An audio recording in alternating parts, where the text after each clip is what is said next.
Hey everyone, this is how you can set password in your Telegram app. So first of all, let's open our Telegram app.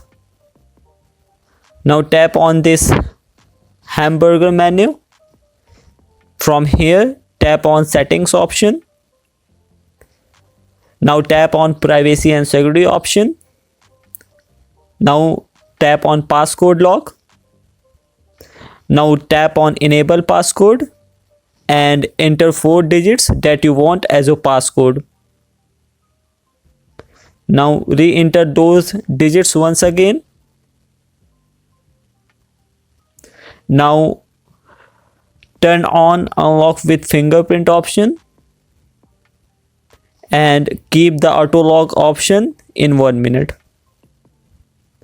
Now from here, come back and open your Telegram app once again, just for seeing that your settings are working or not. Now enter your passcode.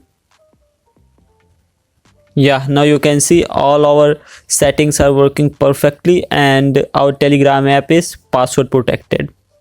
Thanks for watching.